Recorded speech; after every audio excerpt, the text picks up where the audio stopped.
Well, COVID-19 continues, and with it being Heart Month, we wanted to dive a little deeper into the tie between the virus and your health, your heart health. Dr. Mark Grabarczyk, a cardiologist with Bon Secours Upstate Cardiologist, is here to take us through it and talk us through that. Dr. Grabarczyk, thank you so much for being here with us and during Heart Month. We appreciate that and all the work that you guys do over there. Let's talk a little bit about that tie with someone that has heart disease and the effects from COVID-19 and how that impacts that. Certainly.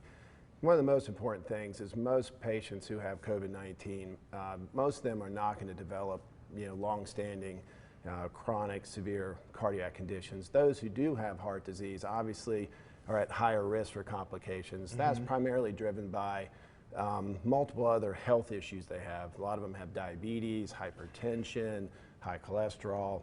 Their immune systems are oftentimes weaker. They can be older patients. So those patients obviously have a lot of things that, mm-hmm. that affect, how COVID-19 could affect their heart, could affect their lungs. Mm-hmm. So the complexity comes in not only just with heart disease itself, but heart disease is oftentimes multifactorial. All those factors then play a role in how patients are going to recover, respond, how ill they'll be with mm-hmm. COVID-19. So because they have all those other things kind of going on along with that, all of that factoring together makes it a little bit of a harder time for them. Exactly, and I think that's what makes those patients a little bit more high risk for developing the more severe complications of COVID. Is it like for someone who doesn't necessarily know their heart condition that they may not have had diagnosed?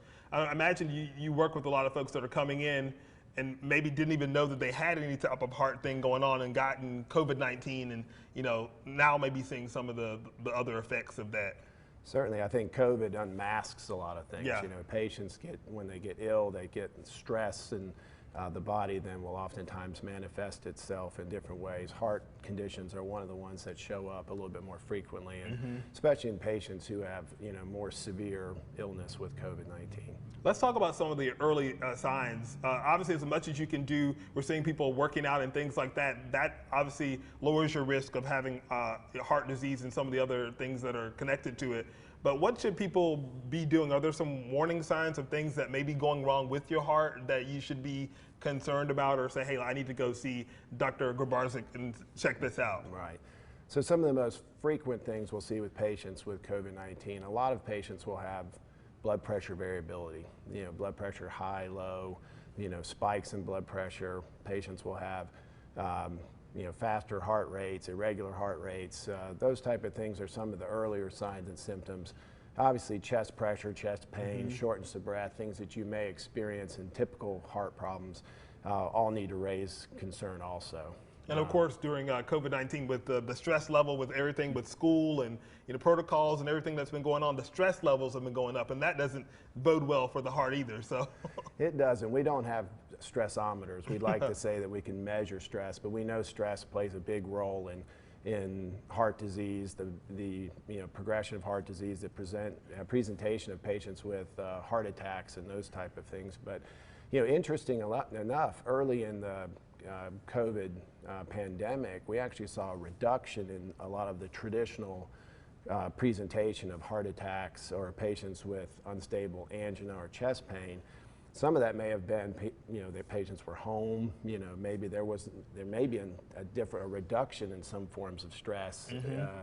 Not going into the office, you're just sitting at the computer all day. You're like, hey, I'm just chilling in my pajamas. Right. The worry really were people scared? Were yes. they scared to come in? So, part of the thing is you want to make sure that when patients need care, when people need care, that they seek care. Mm-hmm.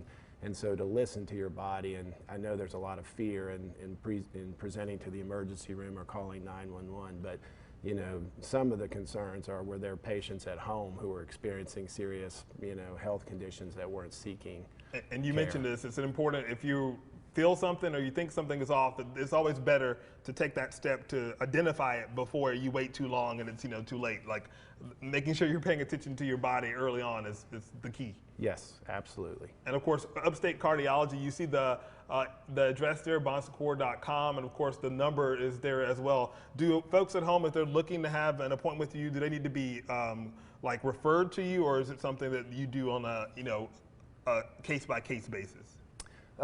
Most insurance companies do not require a referral to cardiology, so most people can just call the office and set up an appointment. Some insurance companies may require a referral from their primary care physician. But and this is a question I have just out of curiosity.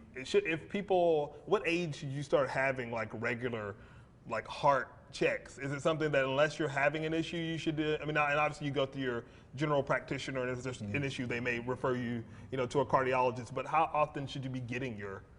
Well, I think a lot of it depends on your sort of family history risk. and stuff like that. Family history, other risk factors you may have, diabetic, high blood pressure, high cholesterol. So, if you're younger with multiple risk factors, including a family history of heart disease in young, then obviously I would pay attention to the age that your parents or uncles or aunts or grandparents started having disease, and maybe seek that as the time to really start being more assertive in getting care.